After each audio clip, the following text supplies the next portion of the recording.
अल्लाह, खुदा, ईश आदि नाम एक ही शक्ति के हैं। वो कैसा है, कहां है, कैसे मिलता है, किसने देखा है? ये प्रश्नवाचक चिन्ह पूर्ण रूप से हटाने के लिए अवश्य सुनिए जगत गुरु तत्वदर्शी संत रामपाल जी महाराज के अमृत वचन, सर्व पवित्र धर्मों के पवित्र शास्त्रों के आधार पर। बोलो सतगुरुदेव की जय। कर जोरों विनती करूं, धरूं चरण पर शीस। गुरु राम देवानंद जी महाराज ने दियो नाम बख्शीश। कोटि कोटि सिजदा करूं, कोटि कोटि प्रणाम। चरण कमल में राखियो मैं बंदी जाम गुलाम। अवगुण किए तो बहुत किए, करत न मानी और। बावे बंदा बख्श दियो, बावे गर्दन उतार। अवगुण किए तो बहुत किए, करत न मानी आर। बावे बंदा बख्श दियो, बावे गर्दन उतार। अवगुण मेरे बाप जी बख्शो गरीब निवाज। जो मैं पोत कपोत हूँ, बोर पिता को लाज। मैं अपराधी जन्म का, नक्सक भरे विकार। तुम दाता दुख भंजना, मेरी करो संभार। जय इब कै सतगुरु मिले, सब दुख आखों रो। चरणों ऊपर शीस रखूं, कहूं जो कहनी हो। गुरु जी तुम ना बोलियो, चाहे लाख लोग मिल जाएं। हमसे तुमको बहुत हैं, तुमसे हमको नहीं।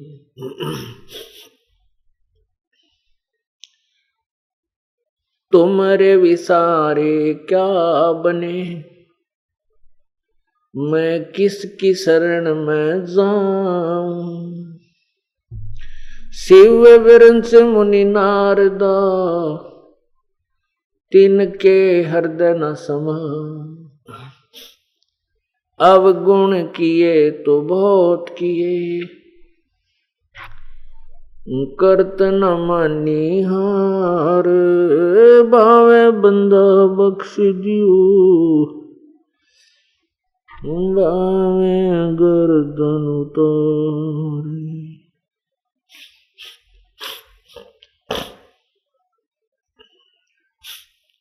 गुरु बड़े गोविंद से, मन में देख विचार। हरि सुमरे सो रह गए, गुरु सुमरे हो पार।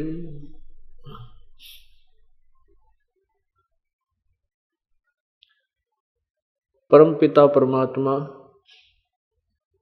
सारी सृष्टि के रचनहार कुल मालिक कबीर परमेश्वर की असीम रजा से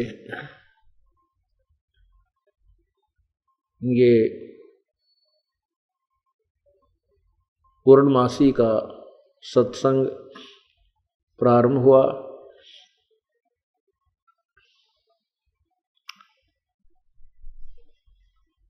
परमात्मा कहते हैं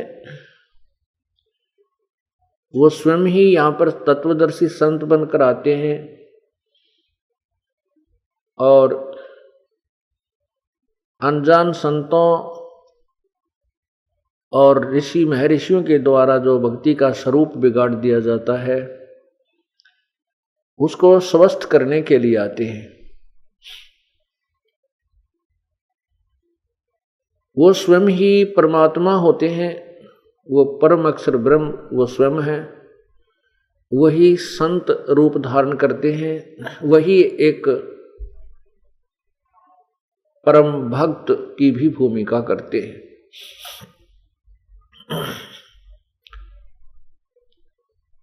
वो हमारे लिए उदाहरण छोड़कर जाते हैं, अपनी अमृतवाणी सौ संवेद अपने मुखारविंद से वो इस तत्व ज्ञान का उच्चारण करके और एक अनमोल वस्तु हमारे को प्रदान कर जाते हैं। उसी तत्व ज्ञान में अर्थात सौ संवेद में क्या कहते हैं कबीर, राम बुलावा भेजिया दिया कबीरा रो, जो सुख है संत के संग में वो बैकुंठ में न हो। प्रभु कहते हैं कि एक सच्चे भक्त को जब तत्व ज्ञान हो जाता है, तत्व ज्ञान से वो परिचित हो जाता है, उस समय उसकी स्थिति ऐसी हो जाती है जैसे कहते हैं कि एक पूर्ण भक्त जो सच्चा भक्त है, जिसको तत्व ज्ञान हो गया है, और उसको यहाँ का ये राम काल भगवान काल राम यदि ये कहे कि चलो तुम स्वर्ग में चलो, तुम्हें स्वर्ग में वास देता हूं, कहते हैं परमात्मा कहते हैं हमने तो रोना आ जाता है कि जो सुख एक परम संत के पास होता है, परम संत के संग में होता है, वो सुख स्वर्ग में नहीं हो सकता। राम बुलावा भेजिया, राम बुलावा भेजिया दिया कबीरा रो, जो सुख है संत के संग में वो बैकुंठ में ना हो।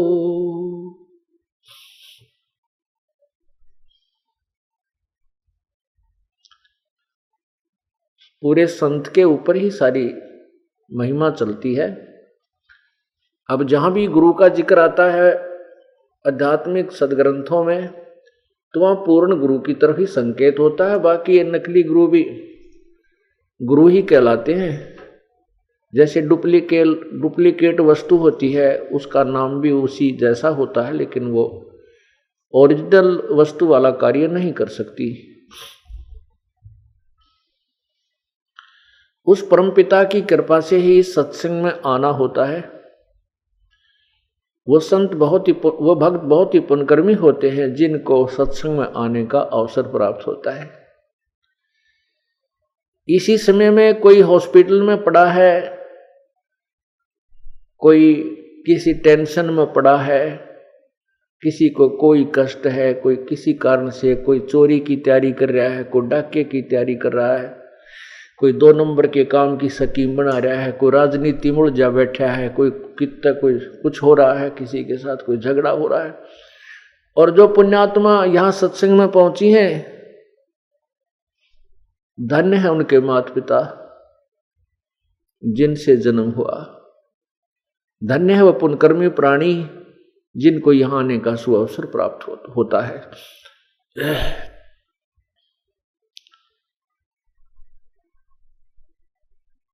और सत्संग में आने से परमात्मा की महिमा का ज्ञान होता है। जो भी हम जिस भी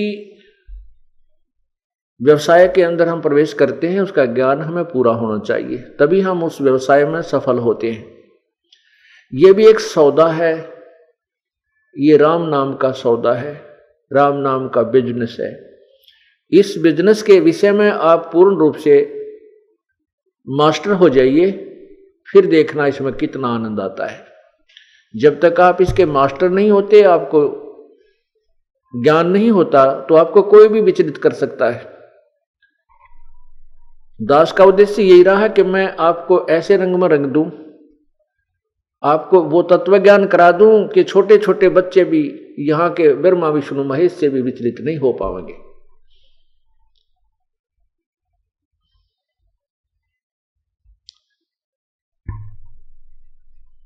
और यहां के छोटे मोटे संत पंतों की तो कहनी क्या है, वो तो हमारे भक्तों को टस से मस कर ही नहीं सकते। तो उसके लिए आपका आवश्यक है कि आप अधिक से अधिक क्लास अटेंड करो, अधिक से अधिक सत्संग में आइए और ये सत्संग सुनिए। और मान लीजिए आप नहीं आ पाते हो तो इस सत्संग की हमने सीडी बनाई हुई होती है, कैसेट बनी होती है, ऑडियो भी, वीडियो भी, MP3। हम पूरी कोशिश करते हैं कि ये ज्ञान जन जन तक पहुंचे। और जो बच्चा किसी सत्संग में नहीं आ सका, क्लास अटेंड नहीं कर सका, तो वो अपने घर बैठ के उस होम टास्क कर ले, उस कमी को पूरा करे। अवश्य सत्संग सुनना चाहिए। घर पर भी आप बैठ करके 1 घंटा प्रतिदिन नियम बनाइए कि एक CD स्वयं देखिए और बच्चों को भी दिखाइए। और साथ में यदि आसपास के आपके पड़ोस में कोई ऐसा है जिसके पास ये सुविधा उपलब्ध नहीं है, उनको भी आमंत्रित कर लीजिए और सत्संग अवश्य सुनाइए। लेकिन ध्यान रहे कि उसमें आप स्वामी मत बन जाइए। ये स्वामी बनना इस जीव के लिए खतरनाक होता है। अधीन दास बनकर के ही अपना गुजारा कीजिए प्रभु की तरफ, तभी हम चल सकेंगे जब हम दास बने रहेंगे। और कितना भी दान पुण्य सेवा करके भी आपके मन में ये नहीं आना चाहिए कि मैंने ऐसा कर दिया, मैंने ये दान कर दिया, मैंने ऐसी सुविधा उस व्यक्ति को दे दी, वो भक्त, उस भक्त को मैं बुला के लाया हूं, उस भक्त को मैंने नाम दिलाया है। नहीं, परमात्मा की कृपा हुई कि आपके माध्यम से आपको प्रेरित करके उस प्रभु ने ही ये सब कार्य उस पुण्य आत्मा के लिए करवाया है। करे करावे साइयां मन में लहर उठा, दादू सिर दर जीव के वो आप बगल हो जाए। तो इसके लिए कहता है कि मैं करे सो मारिए। परमात्मा की वाणी कहती है मैं करे सो मारिए और तू करे सो छूट बे। इस मार में होशियार बंदे गधा बने के उठ बे। हो करे सो गद्दा होई, मैं करे सो बोक बे। और बंदा बिसारे बंदगी तो स्वान है सब लोक बे। क्या कहते हैं कि जो मैं करता है कि मैंने ऐसा कर दिया, मैं ये कर दूंगा, मैंने इतना दान कर दिया, मैंने फलाना कर दिया, मैंने इतने भक्तों को नाम दिला दिया, तो कहते हैं जो मैं करे सो मारिए। जो मैं को लेकर चलता है उसके ऊपर मार पड़ती है, परमात्मा उससे रुष्ट हो जाता है।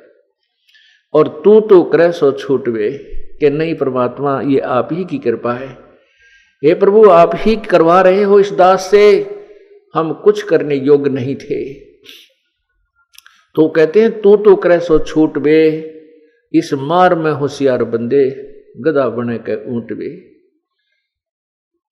और जो इस तरह बकवाद करते हैं हु करे सो गद्दा होई और मैं करे सो बोक बे। और बंदा बिसारे बंदगी तो स्वान है सब लोक बे। हिरण्यकशिपु मैं किया कोटि 49 राज। ऐसे नरसिंह ले गया ज्योति तरकू बाज। कहते नरसिंह ने मैं करी थी, उस मैं का उसको क्या फल मिला कि नरसिंह ने ऐसे मार डाला। नरसिंह भगवान ने परमात्मा नरसिंह रूप धर के ऐसे मार डाला जैसे तीतर को बाज पक्षी 1 सेकंड के अंदर समाप्त कर देता है, मार डालता है। हमें उदाहरण देते हैं कि यदि आप भी मैं करोगे, अभिमान आपके अंदर समाएगा तो परमात्मा ये काल भगवान तुम्हें मार डालेगा। क्योंकि प्रभु अपना हाथ उठा लेगा तो काल फिर सिर पे मंडराता ही रहता है जीव के। सत्संग में आने से जीव को लाभ, बहुत ज्ञान होता है, लाभ होता है। कहते हैं संत मिलन को चालियो दिन में कई बारे। आसौज के में जो ये घना करें उपकारी।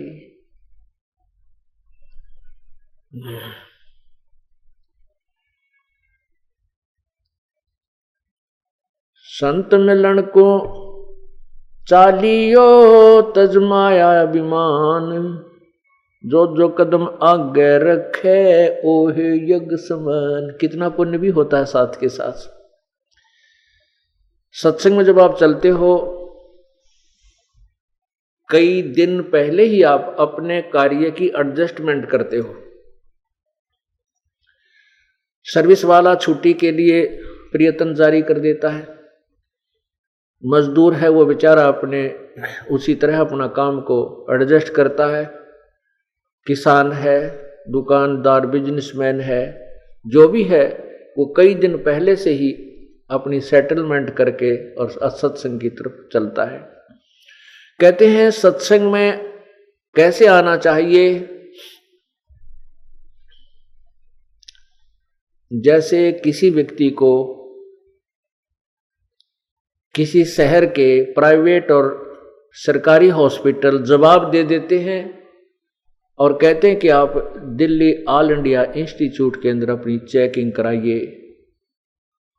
वो ज्यादा संकेत नहीं देते, ज्यादा डिटेल नहीं देते कि कहीं ये घबरा ना जाए, तो वो समझ जाता है मरीज कि बात बिगड़ चुकी है। वो चाहे कितना बड़ा अधिकारी हो, चाहे वो कितना बड़ा सेठ हो, चाहे वो कितना बड़ा अधिकारी जैसे कोई मंत्री या प्रधानमंत्री भी क्यों ना हो, चाहे राष्ट्रपति हो, जब उसको ये पता चल जाता है कि आपकी बीमारी कोई भयंकर हो सकती है, उस समय वो हॉस्पिटल में जब जाता है, उस समय वो भूल जाता है तू कौन है। उसको ये याद नहीं रहती तू बहुत बड़ा सेठ है, या तू बहुत बड़ा अधिकारी है, या तू राष्ट्रपति है। उसको उस समय अपनी बीमारी याद रहती है और उसकी गिगी बंधी रहती है कि हे भगवान, रिपोर्ट में पता नहीं क्या आएगा, रिपोर्ट में कहीं कैंसर तो नहीं है, रिपोर्ट में कहीं एड्स तो नहीं है, रिपोर्ट में कहीं और ऐसी भयंकर बीमारी ना हो। तो उस समय उसको जहां भी डॉक्टर लेटने के लिए कहता है वो लेट जाता है, बाहर बैठकर वेट करने के लिए कहता है तो चुपचाप वेट करता रहता है, रिपोर्ट की इंतजार करता रहता है। उस समय उसको कोई अभिमान नहीं होता, ना पद का, ना पोस्ट का, ना उस माया का। पुण्यात्माओं, जब आप इस सत्संग, ये सत्संग जो है, इसमें कई प्रकार का ट्रीटमेंट होता है। ये एक विद्यालय भी है और ये एक हॉस्पिटल भी है। जन्म मरण के दीर्घ रोग का ट्रीटमेंट इस सत्संग में होता है, जिसका कहीं इलाज नहीं। और अन्य बीमारियों का इलाज तो परमात्मा फ्री में करता है, वो तो कहना ही क्या है। डॉक्टर लोग भी जब कहते हैं कि भाई अब तो भगवान ही रखवाला है, जो हम दवाई दे रहे हैं ये भी अब कार्य करना बंद कर चुकी है, इसका परमात्मा ही। इससे आगे तो यूं कहा करें राम का नाम है, अर्थात सर्व प्रयत्नों के उपरांत भी परमात्मा ही आगे होता है, उसी की आवश्यकता हमें होती है। तो जब आप सत्संग की तरफ चलते हो, सत्संग में आते हो, तो आपका भाव उस दीर्घ रोगी की तरह होना चाहिए जिसकी अभी रिपोर्ट खुलनी शेष है, उसकी बीमारी का पता लगना शेष है, उसकी कैसी स्थिति होती है। इस दृष्टिकोण से आप सत्संग में आइए। आपको जहां भी बैठने का स्थान संकेत मिले वहीं बैठ जाइए। जो भी खाने को मिले भगवान का एक दास बन के उसी को खाइए। जिस प्रकार भी यहां कोई सुविधा या असुविधा हो उसकी मन में बिल्कुल मत लाइए। और कितना बड़ा अधिकारी या कोई सेठ या उच्च पोस्ट वाला है या कोई गरीब अमीर जो भी है, यहां एक बहुत ही अधीन रूप में उस बीमार की तरह यहां पर आना चाहिए। तो इस तरह आने से क्या लाभ होगा, इस तरह न आने से क्या हानि होगी। संत मिलन को चालियो तजमाया अभिमाने, फिर जो जो कदम आगे रखे है ओ हे यज्ञ समान। जितने भी कदम इस साधिनी के इस तरीके से आप आओगे सत्संग में, तो आपका एक कदम एक यज्ञ के तुल्य पुण्यदायक होगा। अब हिसाब लाना आप कहां से चले हो और यहां तक कितने कदम आपके हो गए, ये पुण्य आपको प्राप्त हुए। हम युगों युगों के भक्तिहीन हैं, हम कंगाल हैं, निर्धन हैं भक्ति में, और हमारे ऊपर इस काल का बहुत ज्यादा ऋण है। हमारे पाप कर्म बहुत अत्यधिक संचित हैं। हमारे जो पाप कर्म है वो अत्यधिक संचित हैं और हम निर्धन हो गए हैं। तो हमने हर प्रकार से अब धन बटोरना है, राम नाम का धन हर प्रकार से बटोरना है। वो कौन कौन से तरीके हैं? 5 यज्ञ हैं, ये 5 यज्ञ भी हमने करनी है। और फिर ये 3 मंत्र हैं और एक प्राथमिक मंत्र है। इन सभी की हमने दिहाड़ी करनी है, मजदूरी करनी है, अर्थात इनकी साधना करनी है। तब हम उस परमपिता परमात्मा को प्राप्त कर सकेंगे और उस साधना से हम साहूकार होंगे और योग के बल से, भक्ति की शक्ति से हम सतलोक जा सकेंगे। उस धन से हम वहां जा सकेंगे, क्योंकि उसमें हमने सबका यहां अकाउंट क्लियर करना है। इस शरीर के अंदर यहां तक पूरे हमारे कमल बने हुए हैं, जिसमें मूल कमल के अंदर श्री गणेश जी, मूल कमल से 2 उंगल ऊपर स्वाद कमल होता है, स्वाद चक्र भी बिल्कुल बोलते हैं उसको, सावित्री ब्रह्मा जी। उस नाभि के पीछे नाभि कमल कहलाता है, उसके अंदर भगवान विष्णु और लक्ष्मी जी। और हृदय कमल में विष्णु और भगवान शिव और पार्वती जी। और कंठ कमल में यहाँ पीछे की ओर रीढ़ की हड्डी के अंदर की तरफ, बैकबोन के अंदर की साइड में, यहाँ दुर्गा यानी शेरा वाली का कमल है। तो हमने वो साधनाएं करके इनसे पार होना है, आगे चलना है। सहस्रार कमल के अंदर ये ज्योति निरंजन है।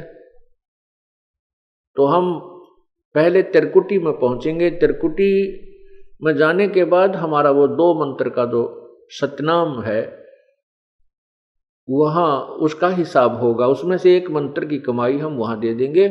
और प्राथमिक जो मंत्र, जो ब्रह्म गायत्री मंत्र आपको दिया जाता है, वो हमें यहां तक बरी कराएगा।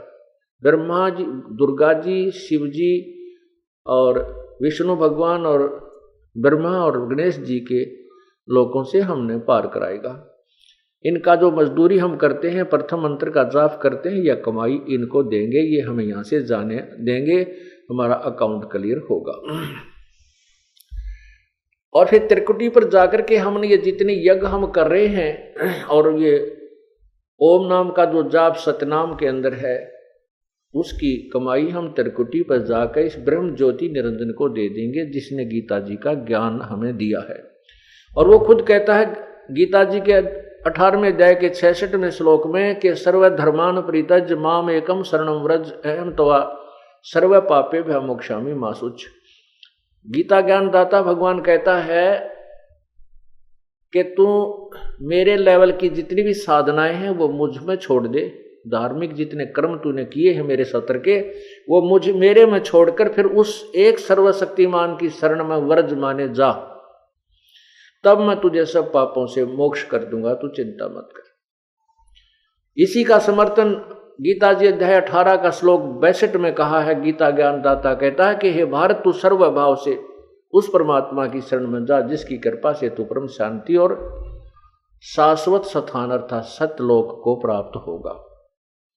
गीता जी के अध्याय नंबर 15 के मंत्र 4 में कहा है कि जब तुझे तत्वदर्शी संत मिल जाए, उसके बाद उस परम पद परमेश्वर की, उस परमेश्वर के तत्ब्रह्म यानी परम अक्षर ब्रह्म के उस परम पद की खोज करनी चाहिए, जहां जाने के बाद ये साधक लौटकर फिर संसार में नहीं आते। और गीता ज्ञान दाता कहता है कि जिस परमात्मा ने सारे ब्रह्मांडों की रचना की है और मैं भी उसी की शरण में हूं, गीता ज्ञान दाता कह रहा है।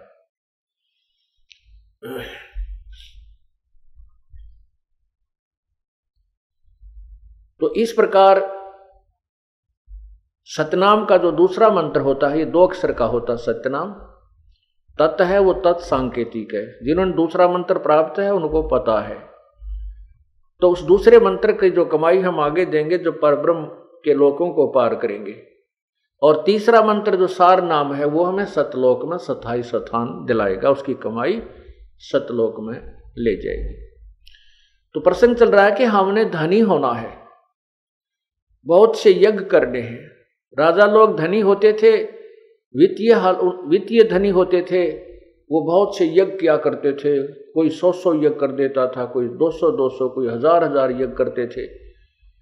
अब हमारे पास इतना वित्त नहीं है, लेकिन परमात्मा ने तरीके बताए हैं कि संत मिलन को चालिए तज माया अभिमान, और जो कदम आगे रखे ओ है यज्ञ समान।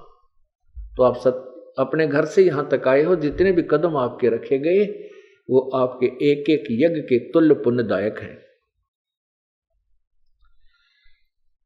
फिर यहां पर अन्य यज्ञ भी आपको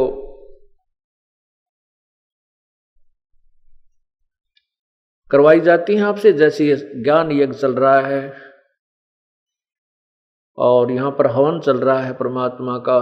जितने भी पाठ भगजन करवाते हैं, प्रत्येक भक्त की एक एक ज्योति यहां अलग से जगाई जाती है, जो 3 दिन या 5 दिन या 7 दिन, जितने दिन भी ये सत्संग चलता है वो अखंड जगती रहती है। वो हवन होता है। हवन को लकड़ियां डालकर भी, लकड़ियों को एक कुंड बनाकर लकड़ियां उसमें डाल करके और घी डालकर भी हवन करते हैं। लेकिन संतों ने एक सिंपल वे बताया है, साधारण तरीका है कि एक रुई की ज्योति बनाइए और रुई की ज्योति में को किसी पात्र में रख करके घी डाल दीजिए, उसको प्रज्वलित कर दीजिए प्रभु का नाम लेकर, वो हवन प्रारंभ हो जाता है। अब लकड़ियों में घी डाला जाता है तो लकड़ी जो जलती है कार्बन डाइऑक्साइड ज्यादा बनती है। एक 100 ग्राम रुई में आप 10 क्विंटल घी का हवन कर सकते हो, बशर्ते कि वो घी उसमें प्रॉपर डालते रहिए। और 100 ग्राम रुई में जो कार्बन डाइऑक्साइड होगी और 100 क्विंटल घी को वैसे लकड़ियों में डालकर जलाने में बहुत लकड़ियों की आवश्यकता पड़ती है, कम से कम 20 क्विंटल 10 क्विंटल लकड़ियां लग जाती। तो कहने का भाव यह है कि संतों परमात्मा ने स्वयं आकर के ऐसा तरीका बताया कि हमें पाप कम हो और पुण्य अधिक हो। जैसे आप कैसे साहूकार, हम इतने कंगाल हो गए हैं, इतने निर्धन बन गए यहाँ पर, अपने पुण्य कर्मों को और स्वर्ग लोक ब्रह्म लोक आदि में समाप्त करके बर्बाद करके राजा बन के खो दिए, और फिर हम कंगाल के कंगाल बन गए, हम निर्धन बन गए, पशु बने, पक्षी बने। पुण्य न रहने से हम पशु पक्षी अन्य योनियों में चले जाते हैं, और कुछ पुण्य अच्छे होते हैं तो मनुष्य योनि को प्राप्त करते हैं। इसमें भी हमें सुविधाएं फिर कर्मों के और पुण्यों के आधार पर ही कम अधिक मिलती है। तो परमात्मा ने ऐसा तरीका बताया है कि एक तो ये आपको बताया कि बहुत विनम्र होकर सत्संग माना चाहिए, या बहुत विनम्रता के साथ रहना चाहिए, अभिमान नहीं होना चाहिए, क्योंकि हमने परमात्मा पाना है। जब हम कार्य छोड़कर आते हैं, घर भी त्यागते हैं और अपना सब 2 पैसा भी खर्च करके आते हैं बसों में, तो हम यहाँ आते हैं तो उस काम को पूरा ही कीजिए। जैसे बच्चा स्कूल जाता है विद्यालय में और वो वहाँ विद्यालय के नियमों का पालन भी ना करता हो और पढ़ाई भी नहीं ठीक कर रहा है तो वो फेल हो जाएगा। असफल होने के बाद फिर बाद में बहुत पछताएगा, फिर पछताने से कुछ लाभ नहीं होगा। उसके लिए कहते हैं अच्छे दिन पाछे गए गुरु से किया ना हेत, अब पछतावा क्या करे बीरा चिड़िया चुगी खेत। तो पुण्यात्मा आप विद्यार्थी हैं, आप भक्त हैं, और आप भक्ति नहीं करोगे तो फिर लाभ क्या होगा? फिर इस स्कूल में प्रवेश पाने का आपको लाभ क्या होगा? कुछ नहीं होगा। इसलिए आप स्कूल में आए हो तो तन मन से परमात्मा पर आश्रित होजिए और धन, तभी आप परमात्मा को पा पाओगे। क्योंकि हर प्रकार से हमने प्रत्येक क्रिया को करके ही सफलता प्राप्त कर ली है। जैसे अभी प्रसंग चल रहा था कि हम निर्धन बहुत हो गए और परमात्मा ने ऐसा तरीका बना दिया कि हम शीघ्र साहूकार बन जाएंगे, धनी बन जाएंगे भक्ति की। कैसे? सतनाम पालड़ रंग होरी हो तो ना तुल तुलाया राम। सतनाम पालड़ रंग होरी हो 14 लोक चढ़ावे राम रंग होरी हो। 3 लोक पासंग धरे रंग होरी हो तो ना तुल तुलाया राम रंग होरी हो।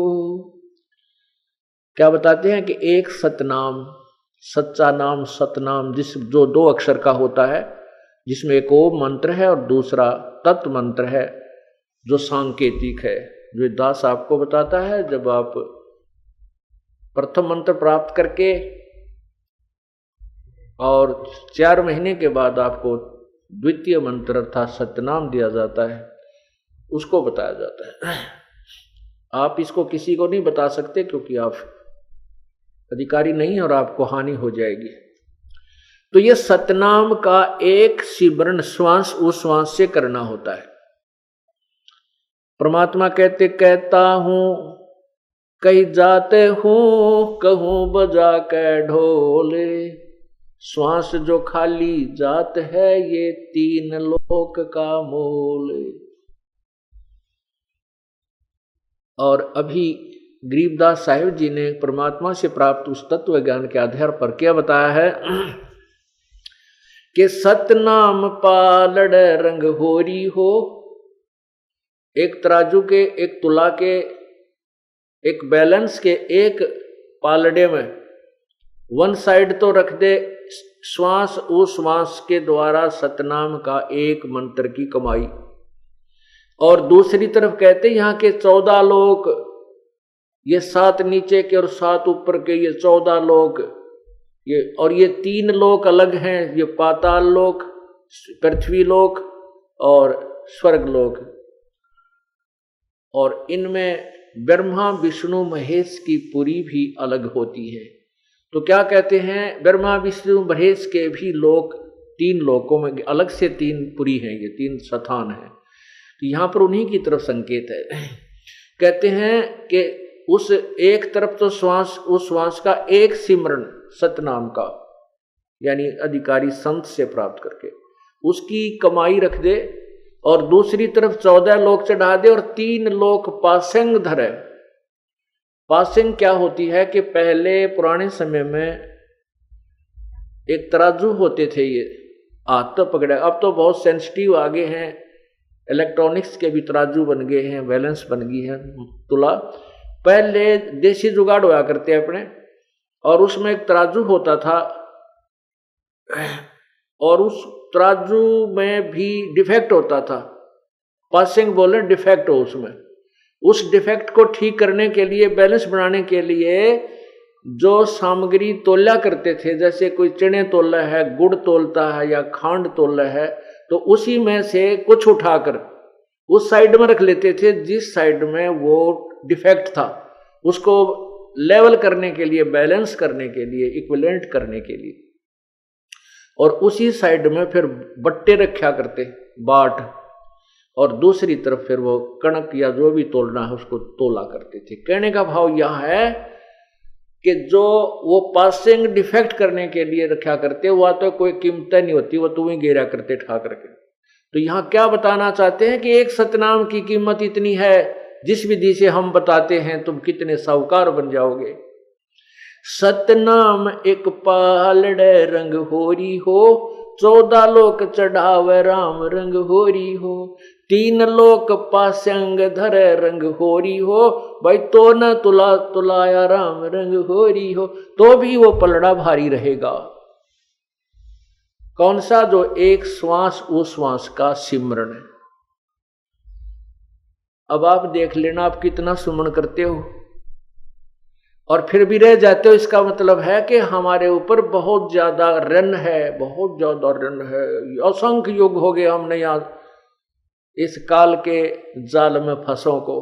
और काल ये ऐसा चतुर है कि हमारे पुण्यों को बहुत शीघ्र बर्बाद करवा देता है, कोई न कोई कारण बनवा देता है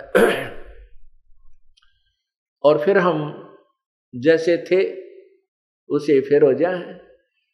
उसके लिए सावधान रहना होगा, हमने अपने पुण्यों को कहीं नहीं बर्बाद करना है।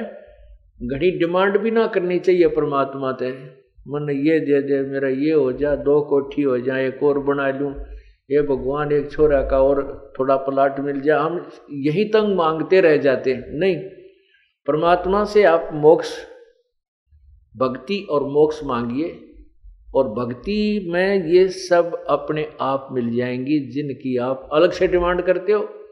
जैसे किसान गेहूं बीजता है और उस किसान के पास अपना कोई पशु भी नहीं है, ट्रैक्टर से सारा काम कर रहा है, तो गेहूं बीजेगा किस लिए? कि वो अपने परिवार का पेट भरे। प्रथम तो उसने अपने परिवार की और अपने जो है जीवन रक्षा के लिए गेहूं की आवश्यकता है। उससे बचेगा जो सामग्री तो उसको बेचकर अपना अन्य काम वो करेगा। तो इसी प्रकार जैसे गेहूं बीज दिया, उसका उद्देश्य था अपनी रक्षा करना, अपना पेट भरना, परिवार का पेट भरे उस अन्न से। लेकिन गेहूं वो अन्न बनने से पहले भूसा पहले बनता है। वो भूसा जो बनता है तूड़ा, वो पशुओं का चारा तो फ्री में बनता है, धक्के तो बने अपने आप बनता है, वो तो बाई प्रोडक्ट है उसका, किसका? कनक का, गेहूं का। इसी प्रकार यदि हम मोक्ष उद्देश्य से भक्ति मांगते हैं प्रभु से, तो उस भक्ति के अंदर यहाँ के तुमने जो ठाठ बाट की आवश्यकता है वो तो आप मिलेंगे, बिना मांगे मिलेंगे, वो तो भूसा है यहाँ का। कोई बात नहीं, अभी ज्ञान नहीं है क्योंकि हम बहुत सताए हुए हैं दुखों के, तो उसके लिए कुछ तो परमात्मा अपने आशीर्वाद से तुम्हें एडवांस लाभ दे देता ताकि आपकी श्रद्धा कबीर परमेश्वर में बने कि ये भगवान है। उसके बाद फिर कहता है कि पुत्र अब तुम खुद करो, बेटा बेटी अब तुम साहूकार बनो, तुम स्वयं मेहनत करो, इस नाम का जाप करो, इस तरह धर्म करो, ये पुण्य करो। तो जैसे कोई ज्यादा कहता है मुझे ऐसी तकलीफ है, मैं ऐसा है, तो हम कहते हैं तुम एक हवन के लिए, ज्योति के लिए संकल्प करो। इसी को कहते हैं आप पाठ के लिए संकल्प करो, क्योंकि हम अपने आशीर्वाद, परमात्मा अपने आशीर्वाद से तो आपको देता ही देता, उसके बावजूद भी आप इतने वीक हो चुके हो कि फिर भी उभरते उभरते समय लग रहा है। तो उसको कवर करने के लिए वो आपको बताया जाता है कि ऐसा कर दीजिए। लेकिन जो कहते हैं बिन इच्छा दो देत है सो दान कहावे, और फल बाँचे नहीं तास का वो अमरापुर जावे। जैसे आप पुण्य करते हो या हवन के लिए, कोई भी ज्योति के लिए जो दान करते हो, ये सबसे उत्तम बताया है कि कोई बिना डिमांड के करना चाहिए, इसमें दोनों फल मिलते हैं। यदि हम किसी डिमांड की कोई परमात्मा से मांग करके जो पुण्य करते हैं वो काम तो हो जाता है, लेकिन वो पुण्य बराबर हो गया, उस पुण्य के प्रतिफल में आपने ले लिया। और बिन इच्छा जो देते सो दान कहावे, फल बाँचे नहीं तास का वो अमरापुर जावे। जो दान आप करते हो सब इच्छा से, कर्तव्य समझकर, जैसे गीता जी के 3रे अध्याय में लिखा है कि जो व्यक्ति परमात्मा के दिए हुए उस धन में से जो दान नहीं करता वो तो पापी, एक पाप खाता है। इसलिए हमारा परम कर्तव्य है कि हम कुछ पुण्य करें, यज्ञ करें। तो उसके लिए हमारा परम कर्तव्य समझ करके हम जो पुण्य दान जो भी करते हैं, पाठ आदि करवाते हैं, उसका फल दोनों लाभ देता है। वो आपके जो काम अड़े हुए हैं उनको भी सेट करता है, क्योंकि आपने बिन इच्छा एक कर्तव्य समझकर दान पाठ आदि करवाया है, और आपको सतलोक जाने के लिए भी उसका पुण्य सहयोगी शेष रह जाता है। अब जो प्रसंग चल रहा था कि संत मिलन को चालियो दिन में कई कई बारे, आसौज के मेह जो वो घना करें उपकार, कई बार ना कर सके, कई बार ना जा सके, तो दिन में जा 2 बार, 2 बखत कर ले, कह कबीरता दास को हो, काल दगा ना दे। कहते हैं संत के दर्शन यदि तू कई बार ना कर सकता तो दिन में 2 बार कर ले। और 2 बार भी, क्योंकि 2 बार तो दूर वाले नहीं कर सकते, उनके लिए कहा कि 2 बार नहीं कर सकता है तो कर 1 वक्त कर ले। 1 वक्त भी नहीं कर सकता है तो हफ्ते में 1 बार अवश्य दर्शन कीजिए। हफ्ते में भी नहीं कर सकता है तो 15 दिन में अवश्य दौड़ कर जाइए। और हफ्ते 15वें दिन भी नहीं कर सकता है, 1 पखवाड़े भी नहीं कर सकता है तो मंथ में 1 महीने में तो अवश्य ही जाइए। फिर भी परमात्मा क्योंकि ज्यादा दूर होने वालों के लिए कहते हैं कि 1 महीने में नहीं जा सकता है तो 3रे महीने अवश्य पहुंचिए। 3रे महीने नहीं जाता, 6ठे महीने अवश्य आइए। 6ठे महीने भी नहीं जाता तो 1 वर्ष में अवश्य संत के दर्शन कर लीजिए। और कहते हैं 1 वर्ष में भी जो नहीं दर्शन करने जाता है, कहते हैं 100 भक्त साकेट कहलावे। 1 वर्ष में भी अपने गुरुदेव के दर्शन के लिए नहीं आता है तो उस भक्त नहीं है, उसमें कोई भक्ति नहीं है, वो साकेट कहलाता, अर्थात वो उपदेशी नाम युक्त नहीं है। अब यहाँ प्रश्न मन में उठता है कि जैसे गुरुदेव जी आपके जेल में पड़े थे और आप दर्शन नहीं कर सके, ये इमरजेंसी में लागू नहीं होता। ये प्रभु की लीला समझ करके उसमें उसके लिए लागू नहीं होती है बातें।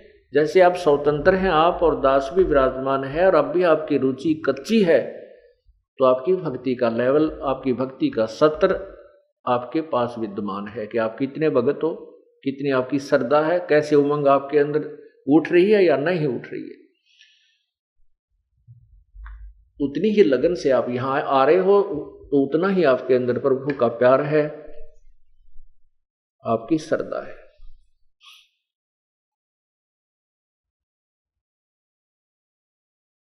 अब सतगुरु की महिमा जो बताई जाती है कि सतगुरु क्या क्या बताते हैं, सतगुरु के दरबार में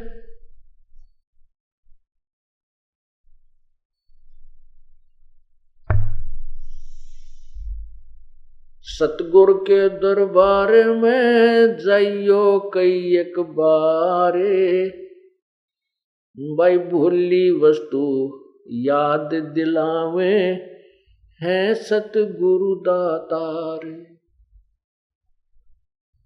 सतगुरु के दरबार में जाइयो बारंबार, एक ऐसी भूली वस्तु याद दिलावे सतगुरु है दातार। हम क्या भूल गए? राम नाम सौदा करो,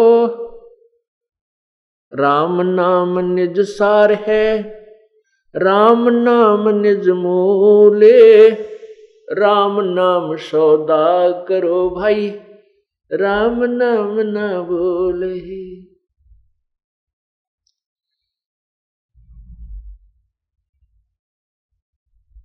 क्या याद दिलाते हैं सतगुरु? क्या याद दिलाते हैं? वह भूली हुई वस्तु। यो सौदा फिर नाही संतो, ये सौदा फिर नाही, यो सौदा फिर,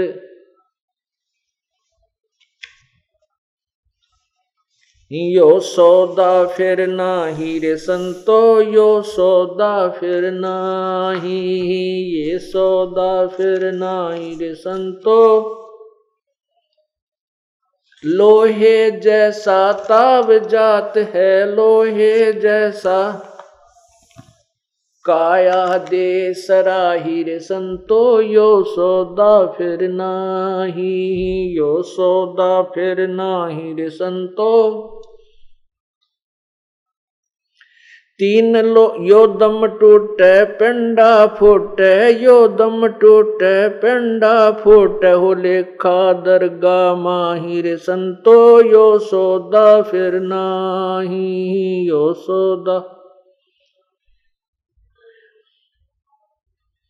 तीन लोक और भवन चतुर्दश, तीन लोक और भवन चतुर्दश, सब जग सौदे आई रे संतो, यो सौदा फिर नाही यो सौदा।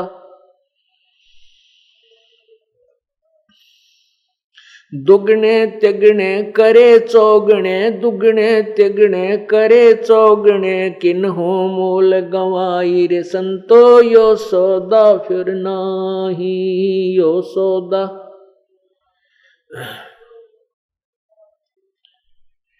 यो दम टूटे पेंडा फूटे, यो दम टूटे पेंडा फूटे, हो लेखा दरगा माहिर संतो, यो सौदा फिर नाही यो सौदा। उस दरगाह में मार पड़ेगी, उस दरगाह में मार पड़ेगी, जम पकड़ेंगे बाहिर संतो, यो सौदा फिर नाही सौदा फिर। वादिन की मोह डरनी लागे, वादिन की मोह डरनी लागे, लज्जा रयक नाही रे संतो, यो सौदा फिर नाही यो सौदा। नर नारायण देह पायक, नर नारायण देह पायक, फेर 84 जाहिर संतो, यो सौदा फिर नाही यो सौदा। जा सतगुरु की मैं बलिहारी, जा सतगुरु की मैं बलिहारी, जो जामन मरण मिटाई रे संतो, यो सौदा फिर नाही यो सौदा। कुल परिवार तेरा सकल कबीला, कुल परिवार तेरा सकल कबीला, मसलत एक ठराई रे संतो, यो सौदा फिर नाही यो सौदा फिर। बांध पिंजरी आगे धर लिया, बांध पिंजरी आगे धर लिया, फिर मरहट को ले जाई रे संतो, यो सौदा फिर नाही यो सौदा। अग्नि लगा दिया जद लंबा, अग्नि लगा दिया जद लंबा, फूक दिया उस ठाही रे संतो, यो सौदा फिर नाही यो सौदा।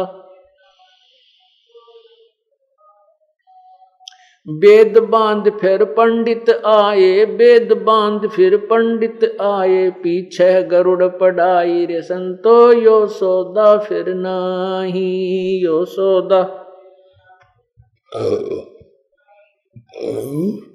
नरसेती तू पशुआ की जय, नरसेती तू पशुआ की जय, गद्दा बैल बनाई रे संतो, यो सौदा फिर नाही यो सौदा। ये 56 भोग कहाँ मन बोरे, 56 भोग कहाँ मन बोरे, कित कुरड़ी चरणे जाई रे संतो, यो सौदा फिर नाही यो सौदा। प्रेतशिला पे जा बिराजो, प्रेतशिला पे जा बिराजो, पितरों पिंड भराई रे संतो, यो सौदा फिर नाही यो सौदा।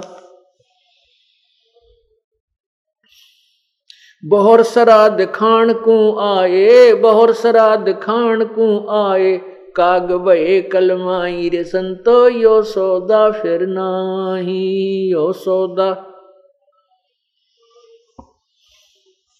जय सतगुरु की संगत करते, जय सतगुरु की संगत करते, ये सकल कर्म कट जाई रे संतो, यो सौदा फिर नाही यो सौदा। अमरपुरी में आसन होते, अमरपुरी में आसन होते, जहां धूप ना छाई रे संतो, यो सौदा फिर नाही, यो सौदा। सुरत नृत मन पवन पियाना, सुरत नृत मन पवन पियाना, शब्द शब्द समाई रे संतो, यो सौदा फिर नाही, यो सौदा।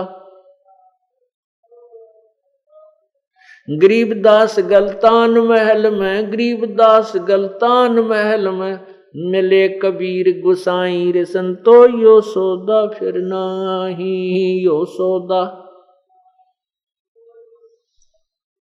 गरीबदास गलतान महल में, गरीबदास गलतान महल में, मिले कबीर गोसाई रे संतो, यो सौदा फिर नाही, यो सौदा।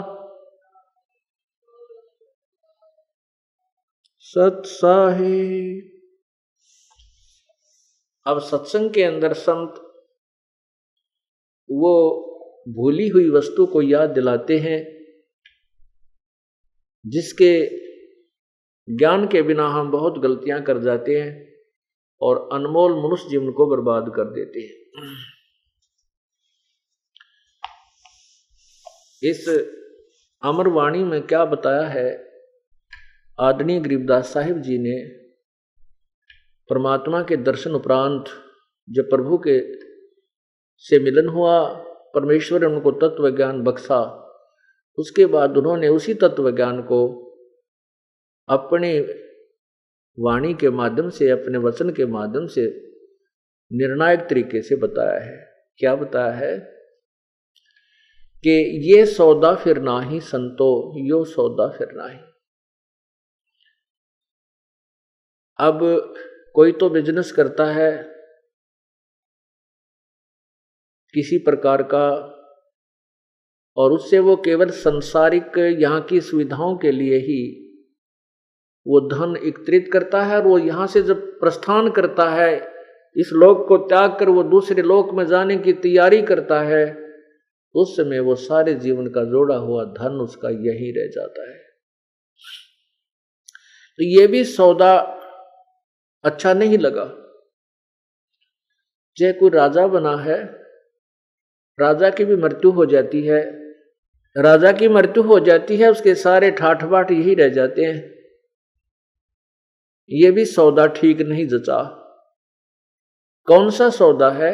राम नाम निज सारे है, राम नाम निज मोले, राम नाम सौदा करो भाई, राम नाम ना भूले। अब कौन से राम का नाम जपे? अब ये भी हमने ध्यान रखना है कि कौन से राम के ऊपर की तरफ संकेत है। हाँ, राम जैसे सुबह के सत्संग में आपको बताया गया था, राम कहो, साहिब कहो, अल्लाह कहो, गॉड कहो, रब कहो, ये एक शक्ति बोधक शब्द है। मालिक कहो, स्वामी कहो। इसी प्रकार तीन लोक के राम हैं, ब्रह्मा विष्णु महेश। एक एक विभाग के राम स्वामी हैं, मंत्री हैं, भगवान हैं। रजोगुण विभाग के ब्रह्मा जी, सतोगुण विभाग के विष्णु जी और तमोगुण विभाग के शिव जी। इनके पिताजी एक ब्रह्मांड में राम हैं, जो ब्रह्मा विष्णु महेश से ऊपर समझो एक मुख्यमंत्री एक प्रांत में होता है, और पूर्ण परमात्मा समझो पूरी पृथ्वी का शासक हो, ऐसा जो उसमें शक्ति होती है, वो भी दूसरे भी स्वामी होते हैं, प्रभु होते हैं, राम होते हैं, उनमें शक्ति उतनी नहीं होती जितनी पृथ्वीपति में होती है। ऐसे ही कुल मालिक पूर्ण परमात्मा, पूर्ण ब्रह्म, परम अक्षर ब्रह्म राम में, यानी उस राम के अंदर जो शक्ति है वो अन्य में नहीं है। तो पवित्र गीता जी ने भी यही कहा है कि उस परमात्मा की कृपा से, उस परमात्मा की साधना से ही तो पूर्ण मोक्ष प्राप्त करेगा और तेरा जन्म मृत्यु का झंझट सदा के लिए समाप्त हो जाएगा। तो हम उस राम की तरफ संकेत करें। राम नाम निज सार है, राम नाम निज मोल, राम नाम सौदा करो, राम नाम ना भूल। कहते हैं लोहे जैसा ताव जात है, काया दे सराही, और दुगने तिगने किए चौगने, किन्हु मूल गवाही। तीन लोक और भवन चतुर्दश सब जग सौदे आही। भाई दुगने तगने किए चौगने किसी न मूल गवाही। अब जैसे लोहे को कारीगर गर्म करता है और गर्म करते ही तुरंत वो बाहर निकाल के लोहार और उस पर तुरंत चोट मारता है, वो तुरंत चोट लगाता है और जरा सा वो जो तुरंत चोट लगा करके गर्म लोहे पर जो बनाना चाहता है वो उसका इंस्ट्रूमेंट बना लेता है। और वो लोहा जरा सा ठंडा हो जाए तो इंस्ट्रूमेंट नहीं बन सकता, वो औजार नहीं बन सकता जिसके लिए वो तैयारी कर रहा है। फिर तो वो कितनी चोट लगा ले वो वस्तु नहीं बनेगी, टेढ़ा मेढ़ा उसका और आकार बन जाएगा। ये मनुष्य जीवन समझो आपका लोहे जैसा ताव है, ये लोहा गर्म है, इस पे ये सत्संग की चोट लगी तो जो हम मोक्ष प्राप्ति का प्रयत्न कर रहे हैं सफल हो जाएंगे। और ये लोहा ठंडा हो गया फिर कुछ नहीं बनेगा। ये लोहा कब ठंडा होगा? जब मृत्यु हो जाएगी। मृत्यु के उपरांत फिर क्या होगा? हमारे ये स्वरूप नहीं रहेगा, सुंदर स्वरूप जो मनुष्य का है।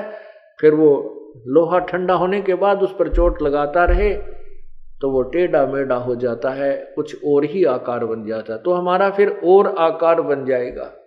नर से तू पशुआ की जे दीजे बैल बनाए, चार पहर जंगल में डोले तेरा तो ना पेट भराए। ये 56 भोग कहाँ मरबो मन बोरे कुर्डी चरने जाए, टूटी कमर पजावे चढ़े तेरा कागा मांस गिलाए। फिर हमारा कुछ और ही स्वरूप बन जाएगा, गधे कुत्ते शुअर का बन जाएगा। किस कारण से? कि इस गर्म लोहे पर चोट नहीं लगा पाए। क्या बताते हैं कि दुगने तिगने करे चौगने किन्हु मूल गवाही।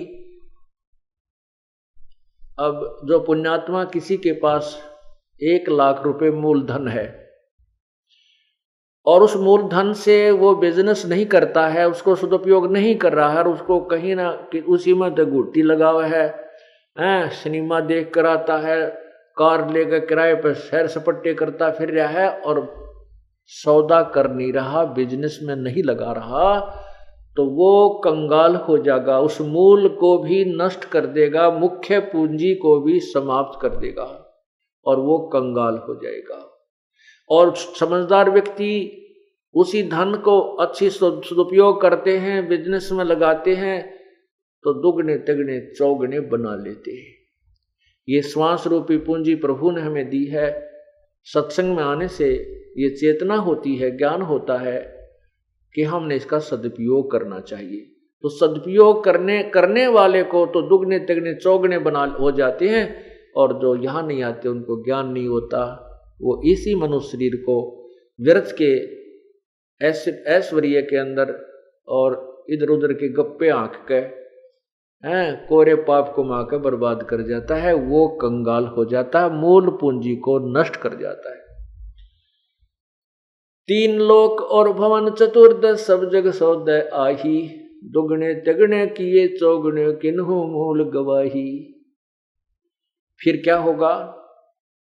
ये दम टूटे पिंडा फूटे हो लेखा दरगाह माही, उस दरगाह में मार पड़ेगी यम पकड़ेंगे बाही। उस भगवान के दरबार में ये शरीर छूटने के बाद वहां ले जाएंगे पकड़ कर और वहां तेरी पिटाई होगी। वहां यम के दूत तेरी बाह पकड़ कर ले जाएंगे उस परमात्मा के दरबार में, तेरे ऊपर मार पड़ेगी, पिटाई बनेगी। जा दिन की मोय डरनी लागे लज्जा रे अगनाही, नर नारायण देहे पाके तू फेर 84 जाही। अरे नालायक, परमात्मा कहते हैं इतना सुंदर शरीर भगवान ने अपना जैसा स्वरूप तुम्हें दिया है, नर नारायण दे ही पाके, और तू फिर 84 जाई, फिर 84 लाख योनियों में नाना प्रकार के प्राणियों के कष्टों को उठाने को तैयारी कर रहा है, क्योंकि तू भक्ति ठीक नहीं कर रहा, परमात्मा में श्रद्धा तेरी बनी नहीं। ये शरीर छूट जाने के बाद मृत्यु के उपरांत क्या होता है कि आसपास के अपने कुल के लोग इकट्ठे होते हैं और सभी एक ही राय देते हैं, भी उठाओ इसको, ले चलो, इसकी अंतिम संस्कार करो। कहते कुल परिवार तेरा सकल कबीला मस्तलत एक ठराई, बांझ पिंजड़ी आग धर लिया, फिर मरघट को ले जाई। फिर वहां क्या करते हैं, हिंदू रीति से संस्कार अग्नि में जलाते हैं। अग्नि लगा दिया जद लंबा, फूक दिया उस ठाही, फिर प्राण बांध फिर पंडित आए, पीछे गरुड़ पढ़ाई। अब क्या बताना चाहते हैं कि शरीर का तो अग्नि में को सवा कर दिया, आत्मा थी वह भगवान के दरबार में चली गई, वहां अपना अकाउंट करवा रही है।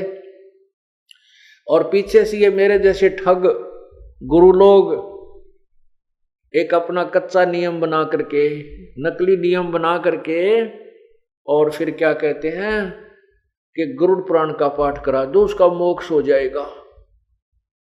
अब परमात्मा बंदी छोड़ने कहा है कबीर परमेश्वर ने कि ए नादान, अब उसका कुछ नहीं होना, वो तो जा चुका है। इस गरुड़ के पाठ कराने से वर्तमान में उसको कोई लाभ नहीं, क्योंकि वो मृत्यु को प्राप्त होकर के नेक्स्ट योनि को प्राप्त होने की तैयारी कर रहा है। ये गरुड़ पुराण उसको पहले पढ़ाना चाहिए था जब वो जीवित था।